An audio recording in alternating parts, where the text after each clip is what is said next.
Despite being married to Sean for 3 years, I can't seem to get pregnant and my anxiety keeps building. I've tried timing it right and have faced 10 consecutive failures. Seeing me down, Natalie coldly says, "Maybe Chris just isn't cut out to be a mom." A month later, I get a phone call. "I'm pregnant with Sean's child." What? Unable to respond, next Sean and his mother speak over the phone. "I'm going to marry Natalie." A wife who can't even bear children is just dead weight. Their harsh words tear through my heart. I understand. I'll prepare the divorce papers. I'll be staying at Natalie's place for a while. She's got morning sickness and I need to be there for her. After the call ends, I just stand there, stunned, holding my phone. Before I know it, tears are streaming down my cheeks. In my heart, I swear revenge on Sean and Natalie. They dared to trample on my heart. Don't think this is over. I will bring them down to the depths of despair. My name is Chris, a 42-year-old housewife. I met Sean at work and we got married after 3 years. We worked in the same department after he transferred a few years ago. Gradually, I was drawn to his efficient work and diligent nature. Eventually, Sean asked me out, and we got married the following year. Approaching 40, I told Sean I wanted children soon, and he agreed. Having moved to the city right after high school due to my parents not getting along well, I was determined to build a new family on my own. Everyone around me was having children naturally, so I thought it would be easy for me too. But that was a big mistake. Both Sean and I love children, and every time a colleague announces a pregnancy, I can't help but feel envious. One of my subordinates just had his second boy. He's thrilled, but his wife really wanted a girl. Sean returned from work and, while eating the simmered fish for dinner, he shared his thoughts. I get it. Girls' clothes are so cute, and it'd be fun to have girl talks when she grows up. I fondly remembered a children's clothing catalog a colleague had shown me before. Even though there's a strong trend towards gender neutrality these days, boys' clothes still lean towards blues while girls are often in reds or pinks. The baby models dressed in frills and ribbons looked just like angels. Well, for me, I don't really mind the gender. I lowered my voice in response. Yeah. I stared at the cream of spinach I reached for with my fork. Over these past 2 years, I feel like I've done everything that's said to be good for natural conception. Of course, that includes tracking my menstrual cycle and basal body temperature, and after learning that keeping warm is beneficial, I switched from daily showers to baths. I've also incorporated foods that are good for baby's development like soy, spinach, and liver into our meals. I've heard that zinc is good for reproductive health, so we both take supplements daily. Yet, despite his expressed desire for kids, Sean clearly hasn't been putting in the effort. He declared he would quit smoking, but I caught him sneaking a cigarette during breaks at work, and he refuses homemade lunches, saying a loving wife's lunchbox is just embarrassing whenever I offer because he eats out so much. Eating out too much leads to a lack of vegetables, and that makes it harder to conceive, I tell him, but Sean won't listen. Why? Infertility is a woman's issue, isn't it? I patiently tried to convince him. That's not necessarily true. We should both get checked out at a medical center. They can check everything from the womb and ovaries in women to sperm quality and infections in men. Sean retorted with irritation. Since the woman is the one to give birth, it's a woman's issue. No. Often, the issue could be with the man. That can't be. My mother always said it's the wife's lack of effort. I was so tired of hearing my mother in that context. Once Sean started talking about his mother, I knew he wouldn't listen to anything else. My hunch was right. With a smug look as if it was his own accomplishment, Sean began to chatter away. My mom got pregnant with me just 3 months after getting married. She really wanted a child and prayed every night to my dad and God. Huh? According to Mom, the reason you're not pregnant is because you're not grateful enough to me or God. I almost laughed at that. I understand the eagerness to hold a grandchild with everyone around having one, but I wish she would just leave us alone for a bit. However, it seems like venting to Sean wasn't enough for my mother-in-law. She started driving an hour to our place. She'd show up unannounced on weekends, take over the living room from 5 a.m. until after dinner, and roll with laughter watching TV. "Where's my tea refill? Bring some snacks, can't you? You're not very thoughtful." When she bosses me around like this, it honestly makes me sick. I've had to cancel plans more than once or twice because I was stuck listening to her chatter. "I need your mom to stop these unannounced visits, Sean." Finally, I couldn't take it anymore and pleaded with Sean. She bosses me around and criticizes my housekeeping. And the constant pressure about when we're gonna have kids is just too much. Even my heartfelt plea didn't seem to resonate with Sean. He snapped back irritably. "My mom is just trying to help you with her advice. You just don't get it. Your mom's visits are a huge burden. Stress is the worst enemy of trying to conceive." As I persisted, Sean's expression changed. "You're blaming my mom for our infertility? It's that kind of attitude that's why we don't have kids." "That's terrible, you don't need to say it like that." I couldn't help but tear up, and Sean clicked his tongue and went off to his room. But the next morning, he came to me, looking sorry. "I'm sorry about last night. You know, Mom has been living alone since Dad passed away a few years ago. She's just lonely and wants to see her grandchild soon," Sean said softly. In my heart, I muttered, "So, you're telling me to just put up with it?" I want to complain, but I don't want things to get ugly with Sean, who might someday be the father of my child. With that thought, I always end up holding back what I really want to say. One day, after a while, I met my best friend Natalie at a cafe, and we had a great time chatting. Natalie, who has been my best friend since high school, worked as a web designer for a local company before going independent. She moved to the city around the time I married Sean. She's now contracted with major corporations, including Sean's team, working on important projects. After getting married, I transferred to a different department from Sean's, so I don't know the details, but Natalie is talented and competent, and she's highly regarded by her coworkers.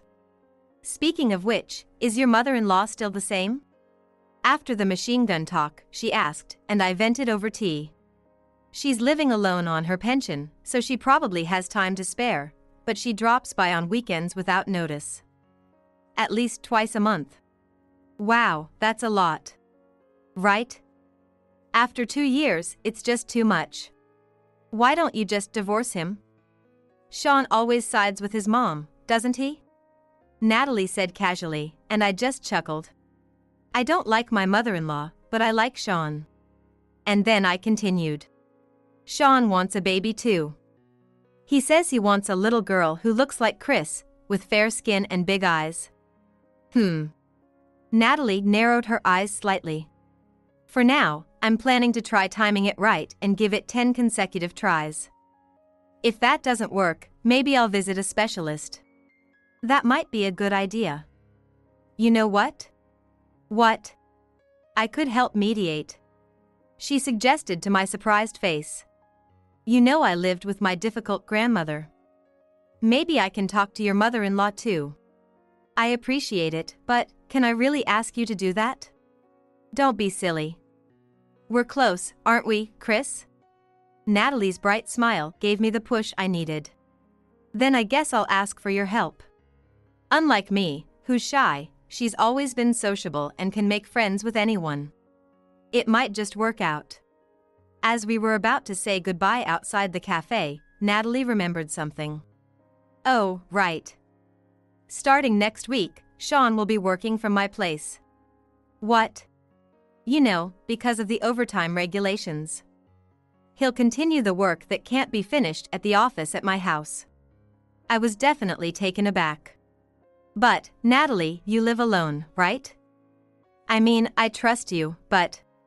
Natalie burst out laughing. Oh, come on, Sean's not my type at all. Okay. I muttered, looking down. Natalie assured me firmly. I'm not so desperate that I'd hit on my best friend's husband. Remember the boyfriend I introduced you to? We're still very much in love.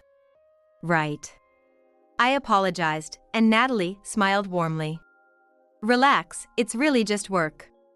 Okay. Sorry. The next day, I discreetly asked an acquaintance who works in Sean's department, and it turned out he really did have permission to take work home. If it's true, then it can't be helped. All I can do is trust Natalie and Sean. The following weekend, when my mother-in-law suddenly visited, I messaged Natalie. When I introduced her as my best friend, my mother-in-law initially played nice, but eventually showed her true colors. Chris! Don't make Sean fold laundry. Let him rest on the weekends at least. Then Natalie quickly stepped in. Oh, Chris works full-time too, right? They're in the same boat. But, it's always been decided that housework is a woman's job. Natalie cut off my mother-in-law's faltering words with a smile. These days, husbands who do housework are popular at work too. They are competent and considerate of their wives. That makes them popular from their bosses to their subordinates. Right, Sean? When Natalie turned the conversation to him, Sean looked a bit troubled but intervened on behalf of his mother. Mom, I appreciate how you feel. But I've decided with Chris that we're sharing the household chores. He then began to fold the laundry. In front of his mother, Sean even hates taking away the used dishes, so this was a big step forward. Another time. His mother brought up that Sean's cousin just had their third child and sighed heavily. Chris, are you not having children just to spite me? That's not it. Then Natalie said cheerfully, Mother, you need to relax a bit more or you'll get more wrinkles. The mother-in-law, with eyes wide, heard Natalie continue with an easy smile. It makes sense. Sean is handsome, you are beautiful after all. But if you keep being hard on your daughter-in-law, you'll only get more wrinkles and gray hair. Startled, the mother-in-law touched her face and hair, then fell silent before speaking. Instead of getting angry, her response was unexpected. You're funny. You're much better than gloomy Chris. Really? Thank you. Natalie smiled politely, and Sean, beaming with pride, pulled her close. Natalie is an important business partner of mine. Oh, sounds like work will be productive. After that, my mother-in-law, leaving me out, cheerfully chatted away with Natalie and left in a good mood. Sean excitedly said, Thank you, Natalie, for keeping my mom entertained. Don't mention it. I'm here to chat anytime you need. Then Sean looked at me with a sarcastic smile. This one always manages to upset Mom. Always does things that get on her nerves. Chris is just a bit clumsy. Sean and Natalie chuckled, and I blushed. Of course, Natalie meant no harm, and I knew I should be thankful since she helped me out. But being mocked by the two of them for trying to close the gap with my mother-in-law left me feeling a bit uneasy. Whether Natalie's approach worked or not, after that, my mother-in-law's visits abruptly stopped. At the same time, Sean's work became even more demanding, and he started spending most weeknights at Natalie's place, working until late. One day, Sean, looking very serious, made a proposal. I think I'll cut back on alcohol and cigarettes. I want to watch my diet too, so could you make me lunch? I was surprised by the sudden change of heart, but if he was serious about trying for a baby, it was more than I could hope for. Of course, leave it to me. After that, I started making lunches for two eagerly. However, even though we tried at the most likely times to conceive, there was no sign of pregnancy. After work, I met with Natalie and tearfully shared the situation. 10 tries and still nothing. What's going wrong? Natalie, sipping her herbal tea and crossing her arms, gave a wry smile. Maybe Chris, you just aren't meant to be a mother? I stared at her in shock. Why don't you just give up? It's unfair to Sean. But Sean wants kids too. And my mother-in-law. So? Just do what you want. Natalie said irritably and stood up. I still have work to do. I'm off. Oh, okay. Sorry for keeping you while you're busy. As I walked home puzzled by Natalie's grumpiness, I told Sean, and he looked exasperated. Failed again? I've been helping out despite being busy. When are we going to have a child? It sounded like it was all my fault, and it stung. Let's just go to a fertility clinic to find out if the issue is with either of us. It seems like natural conception is going to be tough for us.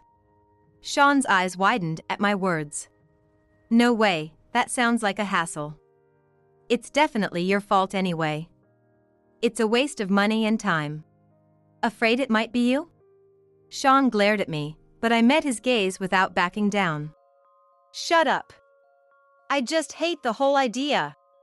As our arguments increased and the atmosphere grew tense, about a month later. As I finished preparing dinner and waited for Sean's return, I got a call from Natalie. What's up? Oh well, guess what? I'm pregnant. Wait, Natalie is pregnant before me. I was heartbroken, but I forced a cheerful voice. Congratulations. Is it the boyfriend you mentioned before? No, I broke up with him a long time ago. Oh, I see. So it's someone else. Yes. It's Sean's baby. I was speechless. What? I said, it's Sean's baby. Natalie repeated firmly, making sure I heard every word. My world went dark. The two people I trusted most were having an affair. Before I could say anything, Sean and his mother shouted through the phone. It's clear you're not good enough. So, we're getting divorced. I'm going to marry Natalie. A wife who can't have children is just dead weight. I want you out of my sight quickly. Their cruel words tore through my heart. I understand. I'll prepare the divorce papers. I'll be staying at Natalie's place for a while. She's having morning sickness, and I need to support her. You prepare yourself for the divorce. After saying what he wanted, Sean hung up. I stood there stunned, holding my phone. Tears streamed down my face. Not from sadness, but from sheer frustration. My body shook with anger. I had never been so furious in my life. I bit my lip so hard I almost drew blood and swore in my heart to Sean and Natalie. You dare trample on my heart. Don't think this will just go away. I'll make sure you hit rock bottom. As Sean instructed, I prepared for the divorce and waited a week, but heard nothing. When I called his cell, Natalie answered again. We're at his mother's house right now. Sean doesn't want to go back to you. He doesn't even want to hear your voice. It's funny, considering how lovey-dovey you two were at your wedding 3 years ago. Natalie spoke with dripping sarcasm, but I responded in kind. I don't want to see Sean's face either. But I do want to discuss our future, so I need him to come back just once. If you don't want to see his face, why don't you just leave the house? I'll live here with your mother-in-law and Sean, just the three of us. Oh, are you buying it? It's probably about $600,000. It's a 4-bedroom home on a southwest corner lot with a large yard and parking. Huh? I smiled thinly, wondering if she was even listening. Didn't I tell you before? This land was passed down to me from my grandmother. The house was built with an inheritance. Natalie fell silent. She probably thought it was Sean's house. After a pause, she seemed to gather herself and asked, What do you mean by future discussions? Things like shared property. And I need you to sign the divorce papers. Okay, I'll come. When is good for you? I smirked to myself as she took the bait. While holding back laughter, I explained in a matter-of-fact tone. Could you come next weekend? It seemed Sean and his mother, who must have been listening in the background, agreed because Natalie answered. All right. I'll bring Sean and his mother with me. Yes, I'll be waiting. While inwardly frustrated at how well Natalie seemed to fit in with my mother-in-law, I reminded myself to be patient just a little longer and waited for the weekend. 2 weeks later, after making various preparations, Sean, Natalie, and his mother arrived at the appointed time with triumphant smiles. I invited the three of them into the living room and asked Sean directly. So, Sean, you plan to marry Natalie after our divorce, right? Yeah. It would be sad if the baby didn't have a father. Sean is really a kind person. Chris, you don't deserve him. His mother said, admiringly puffing up her chest. Kind people don't cheat on their wives with their best friends and then have a child, do they? I wanted to retort, but it seemed pointless to argue properly, so I just muttered it in my heart. But let me say this. While pretending it was just work, it turned into that kind of relationship, huh? As I sighed, Natalie gloated. I swore it when I met you at Chris's wedding. No matter what it took, I was going to take you from her. When we started working together, I felt like fate was on my side. She grinned wickedly and whispered in my ear. Here's something interesting. Chris was dumped by her boyfriends in high school and college because I aggressively pursued them. Natalie's vulgar smile spread across her face as I stared in shock. I badmouthed Chris to her boyfriends during our double dates. They quickly fell for me instead. Your boyfriends were just that pathetic, poor thing. Natalie laughed heartily. But well, can't help it. Everyone just falls for me. Yeah, I get it. Natalie, unlike Chris, you're beautiful and funny. No wonder Sean fell hard for you. Sean's mother chimed in, wrapping her arms around Natalie and laughing excitedly. I've really taken a liking to this girl. Ever since we met at Sean's house, I've visited her home several times. We had a great time talking about Chris's old stories. Like when Chris was ostracized in her club activities or sat alone eating her lunch because she couldn't fit in with the girls. Sean too spread a sleazy grin. Chris's imitation of crying was the best. Really, Natalie, you're so funny. Chris, at least you have an eye for friends. I clenched my fist as the three of them laughed uproariously. They were enjoying making fun of me. What a dream to think this wonderful woman is carrying Sean's child. I can't wait for the baby. Sean's mother gazed at Natalie's not yet swollen belly, her cheeks flushing. Keep going at this rate and have 4 or 5. I'll support you. His mother declared boldly, and I couldn't help but burst out laughing. Sean and his mother looked puzzled as I shook with laughter and made my excuses. Oh, sorry. I couldn't hold it in. What? If you have something to say, say it. Yeah, that's rude. Not that it's anything new. The two of them looked annoyed, and I told them with a smile. Then I'll say it. That child is not Sean's. Natalie tried to appear calm. But I didn't miss the moment her face twitched. What? Stop it, you're just jealous of Natalie. Faced with their skepticism, I decided to show them the proof. I laid out the documents sent from the hospital on the table. Sean looked annoyed, his mother frowned, and Natalie appeared uneasy as they all leaned in to look at the papers. Sperm count, 0. It's called azoospermia. Sean has male infertility.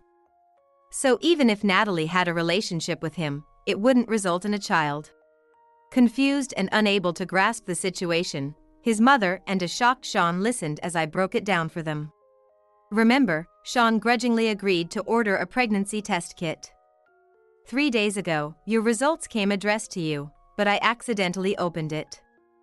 And this is what it said. I placed my own test results next to it for clarity. All my values were high, well above the standard levels. That meant I wasn't the cause of our infertility. His mother, who had been staring at the paper as if to bore holes into it, turned away with a face like she had bitten into a sour apple. Unable to say a mean word to me. I thought she might burst, and she eventually blushed and shouted. This is a lie. Chris must have fabricated these to malign us. Right, Sean? But Sean just grimaced and looked down. If that's true, then who's the father of the baby? I'd like to know that too. Ah, but maybe you don't even know yourself? As I fiddled with my phone and showed everyone a picture I had pulled up, Natalie's face twisted into a demonic grimace. Where did you get this? She leaned forward as if she was about to grab me by the collar. I smirked and told her. I have other friends too. Are these all the potential dads, I wonder? Are they all potential dads? His mother screamed almost like a wail. Sean was speechless. And for good reason. Images showed Natalie arm in arm with various men, entering and exiting hotels. 6 different men in total. I told a coworker when I heard Sean was working at Natalie's place. Then I was warned that woman seduces married men from client companies one after another, so be careful. She always targeted men from other companies so Sean wouldn't find out. I confronted her while looking directly at Natalie. I thought you wouldn't go after a best friend's husband, at least. I trusted you, and you betrayed me so easily. Natalie started to say something but then closed her mouth and stayed silent. Feeling pathetic for having been friends with such a person for so long. When I glanced at Sean, his face was a mix of anger and disappointment. Honestly, I don't care who the father is. After some time passed, Natalie finally became defiant. She clung to Sean and spoke in a sugary tone. I chose Sean. He's the fastest rising star in his department, straight on the elite track. And I get along with your mother so much better than Chris ever did. I'm absolutely better for Sean than Chris. Natalie. Sean frowned. Then, his mother, with a forced smile, spoke to Natalie. Natalie, you're that trendy something designer, right? Yes, I'm a freelance web designer. I earn a lot, even though it might not look like it. Oh, do you dislike working women? Not at all. Nowadays, it's normal for daughters-in-law to work, right? I understand that much. She extended her hand to Natalie while still smiling. I much prefer you over Chris. Please become part of our family. Really? Oh, I'm so happy. Thank you. While Sean was left aside, the 2 women clasped hands and cheered. Hey, Mom. Are you okay with the grandchild not being mine? His mother cheerfully declared. Totally fine. We can't expect any from you in the future anyway, right? If so, I'd rather have a daughter-in-law I get along with and enjoy life. We've got to think about our livelihood too. The remark from his mother made everything click for me. I turned back to Natalie and offered my congratulations. That's great for you, Natalie. You always said you wanted to marry a successful businessman and have kids soon. Oh, you've moved on already? Simple-mindedness suits you well. Well, thanks anyway. While his mother was in a good mood and Sean furrowed his brow, I continued. It's going to be tough going forward, but good luck. As a former best friend, I support you. Come on, Sean, sign the divorce papers. After Sean finished signing the divorce papers, Natalie suddenly remembered something. By the way, we haven't discussed our shared assets yet. Oh. It's easier if I just show you. I opened a family sharing app on my phone and showed Natalie, who turned pale the moment she saw it. What is this? She was shocked by the exchange she saw on the screen. Sean, I lost $2,000 again today. Give me some allowance. Again? That's the 3rd time this month, right? I'm already paying off your gambling debts, try to cut back a little. Don't be stingy. You make plenty of money, you should give some to your mother. Another day. If we start fertility treatments in earnest, I won't be able to hand over money like I used to. Going forward, please limit your spending to your pension and dad's savings. What? No way. It's a child's duty to support their parents. You can do fertility treatments if you want, but keep giving me money as usual. I expect about $10,000 a month, okay? I explained to a stunned Natalie. They accidentally sent this personal exchange in a group message. I was shocked when I saw it. No wonder Sean was reluctant about fertility treatments. I took a deep breath and glared at his mother. After rushing to have children, you have the audacity to ask your child for gambling money. What a mother! You're annoying. It's none of your business. Right, it's no longer my business. So good luck, Natalie. I patted a dazed Natalie on the shoulder. You get along so well with your mother-in-law, you'll probably end up being milked for money. Do your best. But, the debt is part of the marital assets, right? Natalie looked at me, her voice trembling with fear. I've taken steps to renounce the debt. Oh, and since Sean dipped into our savings too, he'll be repaying that along with the alimony. I stated sharply, and Natalie's forehead vein popped in anger. She stood up quickly, raising her voice angrily. What? You must be joking. I chose him because I thought I could live luxuriously. Why should I have to deal with his mother's debts? Natalie. Sean said, wide-eyed, as Natalie glared at him furiously. That's it, I'll raise the child by myself. You just keep cozying up to your mama as usual.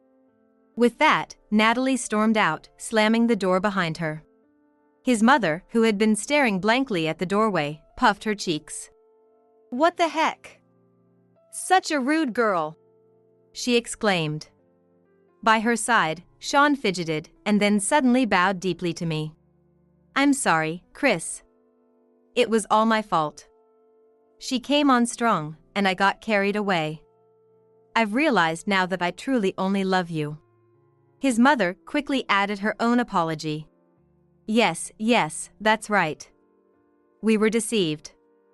I never thought she was that kind of person. So please reconsider the divorce. She laughed nervously and wrung her hands. I even finished the procedures to sell the house. We were supposed to move into Natalie's place tomorrow, so this sudden change is really inconvenient. Mom, selling the family home is news to me.